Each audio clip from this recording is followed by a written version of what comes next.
அனைவருக்கும் வணக்கம். கடந்த ஒரு வாரத்துக்கு முன்ன சமூக நீதி அமைச்சகத்துடைய அமைச்சர் பாராளுமன்றத்துல திருநர் மக்களுக்கான உரிமைகளை பாதுகாக்கக்கூடிய சட்டம் 2019 நிறைய திருத்தங்களை முன் வச்சு ஒரு மசோதாவை தாக்கல் பண்ணியிருக்காரு. அதுக்கு எதிராக நாடு முழுதும் ஒரு பெரிய எதிர்ப்பு கிளம்பி இருக்குது.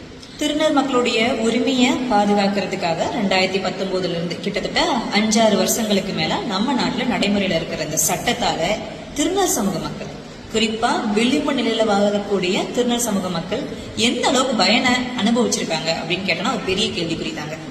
எத்தனை பேரு கம்ப்ளைண்ட் கொடுத்திருக்காங்க, அந்த கம்ப்ளைண்ட்டை எப்படி மரியாதையோட இவனுங்க ரிசீவ் பண்ணியிருக்கானுங்க, ரிசீவ் பண்ணி அது எத்தனை எஃப்ஐஆரா மாறி இருக்கு, எஃப்ஐஆரா மாறினது எத்தனை கோர்ட்ல கேஸா நடந்து தண்டனைக்குள்ளா இருக்கு, திருநர் மக்களுக்கு எதிராக குற்றங்கள் நிகழ்த்துறவங்க எத்தனை பேர் இந்த சட்டத்தின் கீழே தண்டனைக்குள்ளா இருக்காங்க அப்படிங்கறதெல்லாம் நீங்க கொஞ்சம் ஆய்வு பண்ணி பாருங்க. அது ஒண்ணுமே இல்லை. அப்போ ஏற்கனவே இங்க நடைமுறையில இருக்கிற சட்டம் திருநர் சமூக மக்களுக்கு சொல்லிக்கிற மாதிரி எந்த பாதுகாப்பையும் கொடுக்கல, எந்த உரிமையும் வழங்கல அப்படின்ட்டு விமர்சிச்சுட்டு இருக்கிற இந்த நேரத்துல திருத்தங்களை கொண்டு வரோம் அப்படிங்கிற பேர்ல தாக்கல் பண்ணிருக்க இந்த மசோதா திருநர் சமூக மக்களுடைய வாழ்க்கையில ஒரு மிகப்பெரிய அடியா தான் நாங்க பாக்குறோம். ஏன்னா நல்சா ஜட்ஜ்மெண்டா இருக்கட்டும், அதை தொடர்ந்து வந்த மரியாதைக்குரிய திமுக எம்பி திருச்சி சிவா அவர்கள் கொண்டு வந்த தனிநபர் பில் அதுவா இருக்கட்டும், இதுலலாம் முதன்மையான விஷயம் அப்படிங்கிறது செல்ஃப் ஐடென்டிபிகேஷன். நான் யாருங்கிறத நான் தான் சொல்லணுங்கிறது உரிமைட்டு பேசிச்சு நல்சா ஜட்ஜ்மெண்ட். அதெல்லாம் கால போட்டு மிதிச்ச மாதிரி இன்னைக்கு செல்ஃப் ஐடென்டிபிகேஷன் அப்படிங்கறதையே இந்த திருத்த மசோதால தூக்கியாச்சு. ஒரு டிரான்ஸ்ஜெண்டர் பர்சன் தான் யாருங்கிறத அவங்க சொல்லவே முடியாது. அதை யார் முடிவு பண்ணுவாங்கன்னா ஒரு அமைச்சர் முடிவு பண்ணுவாரு, ஒரு அமைச்சகம் முடிவு பண்ணும், ஒரு டிஸ்ட்ரிக்ட் மஜிஸ்ட்ரேட் முடிவு பண்ணுவாரு, இல்லைன்னா அந்தந்த மாவட்டத்தில் இருக்கக்கூடிய மருத்துவ அதிகாரிகள் முடிவு பண்ணுவாங்க. அப்படிங்கிறது அந்த சமூகத்தின் மீது சொல்ற மிகப்பெரிய வன்முறைங்க. கொஞ்சம் யோசிச்சு பாருங்க, இங்க பெரும்பான்மை சமூகமா இருக்கக்கூடிய ஆண்களும் பெண்களும் உங்க உடைகளை அவிழ்த்து நீங்க போய் ஒரு டாக்டர் முன்னாடி போய் படுத்து அவன் உங்களுடைய உறுப்புகளை சோதிச்சு அதுக்கப்புறம் தான் நீ ஒரு ஆம்பளை நீ பொம்பளை அப்படின்ட்டு உங்களுக்கு சர்டிஃபை பண்ணானா யோசிச்சு பாருங்க. யோசிச்சாலும் எவ்வளவு அருவருப்பா இருக்கு.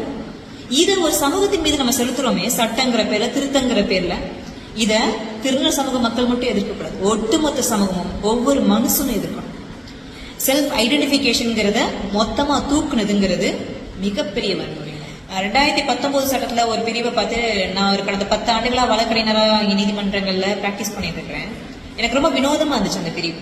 திருநர் மக்கள் மீது ஏதாவது ஒரு பாலியல் வன்முறை இது மாதிரியான அபியூஸ் ஏதாவது நடந்துச்சுன்னா அதுக்கு தண்டனை அந்த பழைய சட்டத்துல என்ன போட்டுருந்தாங்கன்னா 6 மாசத்துல 2 வருஷம் வரைய. ஆனா ஒரு ஃபீமேல் மேல ஒரு செக்ஷுவல் அபியூஸ் ஒரு வன்முறை நடந்ததுன்னா அது ஆயுள் தண்டனை வரைய கொடுக்கலாம், மரண தண்டனை வரைய கொடுக்கலாம். இந்திய தண்டனை சட்டங்கள் பேசிட்டு இருக்கிற நேரத்துல அது எப்படி திருநர் உடல் மீது நடக்கிற பாலியல் வன்முறைக்கு 6 மாசம் 2 மாசம் அவ்வளவு இலக்காரமா போச்சு? அந்த உடல் அவங்க மனுஷங்க கிடையாதா? அவங்க நடக்கிறது பாலியல் வன்முறை கிடையாதா அப்படிங்கிற கேள்வி எனக்கு அந்த பழைய சட்டத்திலேயே இருக்குது. பலருக்கும் அந்த கேள்வி உண்டு. இப்ப அந்த பிரிவை அப்படியே மெயின்டைன் பண்ணிக்கிட்டாங்க. இப்ப கூடுதலா என்ன பண்ணிட்டாங்கன்னா, நம்ம பிரிட்டிஷ் காலத்துல குற்ற பரம்பரை சட்டத்தை வச்சு திருநங்கைகளையும் அந்த குற்றவாளிகள் மாதிரி நடத்திட்டு இருந்தாங்க. அந்த சட்டம் 1949 தான் பின்வாங்கப்பட்டுச்சு. இப்ப திரும்ப குற்ற பரம்பரை சட்டத்தை கொண்டு வந்த மாதிரி திருநங்கைகளுக்கு எதிராகவே தண்டனைகளை பேசுது இந்த சட்டம். இப்ப வந்திருக்கு திருத்த சட்டம். நம்ம ஊர்லதான் திருநங்கைகளை சாமியா மதிப்பான மனுஷனை மதிக்க மாட்டோமே. அப்படி வீட்டை விட்டு வெளியில விரட்டி விடுற திருநங்கைகளை மூத்த திருநங்கை சமூகத்தை சேர்ந்தவங்க தான் அடைக்கலம் கொடுத்து அவங்களோட ஃபெமினைசேஷன் ப்ராசஸ்க்கு உதவியா இருக்கிறதுங்கிறது நம்ம இந்தியாவில் இருக்கக்கூடிய காலங்காலமா இருக்கக்கூடிய ஒரு கல்ச்சர். இப்போ இந்த சட்ட மசோதால இருக்க பெரிய சிக்கல் என்னன்னா, அப்படி வீட்டை விட்டு துரத்தி விடப்பட திருநங்கை தன்மை உள்ள ஒருத்தவங்களுடைய பேரண்ட்ஸ் கிட்ட ஒரு பொய்யான கம்ப்ளைண்ட்டை காவல்துறை வாங்கி அதை மூத்த திருநங்கைகளுக்கு எதிராகவே பயன்படுத்தலாம். அப்படி ஒரு கூறு தான் இந்த சட்ட மசோதால இருக்குது. அப்படி அவங்க பயன்படுத்தி மூத்த திருநங்கைக்கு எதிராக எஃப்ஐஆர் ஆக்கினாங்கன்னா அந்த கேஸுக்கு கிடைக்கிற தண்டனை ஆயுள் தண்டனை வரைய. எது இவங்க வீட்டை விட்டு வெளியே விரட்டி விட்டுருவாங்களாம், அதுக்கு மூத்த திருநங்கை ஒருத்தவங்க அடைக்கலம் கொடுப்பாங்களாம், அடைக்கலம் கொடுத்ததுக்கு ஆயுள் தண்டனை வரைய. ஆனா வீட்டை விட்டு துரத்தி விட்டான் பாத்தீங்களா அந்த பயாலஜிக்கல் ஃபேமிலி, அவனுக்கு தண்டனை வழக்கம் போல சின்னதா ஒண்ணுமே இல்லை. அந்த தண்டனையை பத்தி எல்லாம் பேசவே மாட்டோம். அதான் நம்ம கல்ச்சர் ஆச்சு வீட்டை விட்டு வெளியில துரத்தி விடுறதுங்கிறது. ஆனா அதுக்கு அடைக்கலம் கொடுக்கறவங்களுக்கு ஆயுள் தண்டனை வரைய அப்படின்ட்டு பேசுறதுங்கிறது அந்த பிரிட்டிஷுடைய குற்ற பரம்பரை சட்டத்தை திரும்ப 2026 நீங்க அமல்படுத்த போறீங்க அப்படிங்கிறது. இது போக ஏகப்பட்ட திருத்தங்கள் இதுல பேசப்படுற அத்தனையுமே மனித உரிமைக்கு எதிரானதா தான் இருக்குது. நம்முடைய கண்ணியத்துக்கு கௌரவமான வாழ்க்கைக்கு எதிரானதா தான் இருக்குது. இங்க நடக்கிற ஒவ்வொரு சர்ஜரியும் ரிப்போர்ட் பண்ணணும் அப்படின்னு பேசுறாங்க. சரி, இங்க எத்தனை சர்ஜரி நடக்கிறதுக்கு ஒவ்வொரு மாவட்டத்திலையும் எத்தனை ஹாஸ்பிட்டல்ஸ் அரசாங்க முறைப்படி நடத்திட்டு இருக்கிறீங்க? இவங்களோட ஃபெமினைசேஷன் ப்ராசஸ்க்கு இல்லைன்னா ஹார்மோன் தெரப்பி இது மாதிரி விஷயங்களுக்கெல்லாம் எத்தனை டாக்டர்ஸ் ஜிஹெச் டாக்டர்ஸ் நீங்க இங்க அவைல் பண்ணிருக்கீங்க? எனக்கு தெரிஞ்சு சென்னையில மதுரையில 2 கவர்மெண்ட் ஹாஸ்பிட்டல்ல திருநங்கைகளுக்கான பிரிவு இருக்கே தவிர மீதி இருக்கிற மாவட்டங்கள்ல அரசாங்கங்கள் எங்க நீங்க மருத்துவமனைகளை வச்சிருக்கீங்க உங்களுக்கு முறைப்படியா சர்ஜரி பண்றதுக்கு? இப்ப முறைப்படியா சர்ஜரி பண்றதுக்கு உங்களுடைய மருத்துவ தேவைகள் எதுக்குமே எந்த விஷயங்களையும் நீங்க அவைல் பண்ணல. ஆனா இதை ரிப்போர்ட் பண்ணணும் அப்படிங்கிறது, இந்த மெடிக்கல் கேட் கீப்பிங்கிறது இதை விட பெரிய துரோகம். இப்படி இங்க இருக்கிற அரசாங்கங்களுக்கு திருநர் மக்கள் படிக்கணும், அவங்க ஒரு வேலையில இருக்கணும், அதுக்கு இடஒதுக்கீடு ரொம்ப முக்கியம் அப்படிங்கிற விஷயத்த புரிஞ்சுக்கிட்டு அதுக்காக பேசுறதுக்கு குரல் கொடுக்கறதுக்கு திராணி இல்லை. திருநர் மக்களுடைய மருத்துவ தேவைகள் என்ன, பிரச்சனைகள் என்ன, அவங்களுக்கு என்ன வேணும், அவங்க எம்பவர் ஆகிறதுக்கு என்னென்ன பண்ணணும், இதை பத்தி எல்லாம் யோசிக்கிறதுக்கு வக்கு இல்லை. ஆனா திருநர் மக்களை ஓடோடி வந்து குற்றவாளிகளை ஆக்குறதுக்கு, அவங்களுடைய அடையாளத்தை ஒண்ணும் இல்லாம மறுக்கிறதுக்கு, அவங்களுடைய பிரசன்ஸ் எக்ஸிஸ்டன்ஸ் ஒண்ணுமே இல்லைன்னு சொல்றதுக்கு வரிஞ்சு கட்டிட்டு வந்துட்டு இருக்கிறாங்க. இன்னைக்கு திருந சமூக மக்களுக்கு நம்ம நாட்டுல கிடைச்சிருக்க ஒரு சமூக அந்தஸ்து, ரொம்ப குறைந்தபட்சமா எட்டி இருக்கிற சமூக அந்தஸ்துங்கிறது போனா போதும் யாரோ தூக்கி கொடுத்தது கிடையாது, வேணா நேத்திக்கு போராட்டத்துல வந்தது கிடையாது. தலைமுறையான போராட்டம்.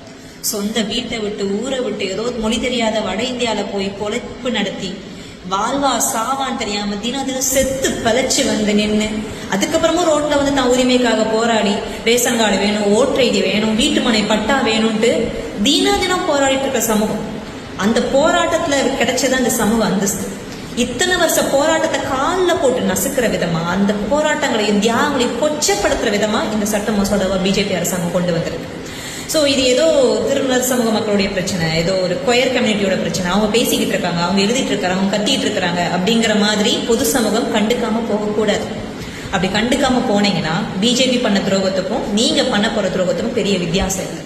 மனித உரிமையை உயர்த்தி பிடிக்கக்கூடிய இங்க இருக்கிற ஒவ்வொரு ஜனநாயக சக்தி, ஒவ்வொரு தனி நபரும் இந்த திருத்த மசோதாக்கு எதிராக கண்டிப்பா தம்முடைய கண்டனத்தை பதிவு செஞ்சே ஆகணும். அது வரலாற்று கடமை. பிஜேபி இந்த திருத்த மசோதாவை உடனே திரும்ப பெற்றே ஆகணும். நன்றி.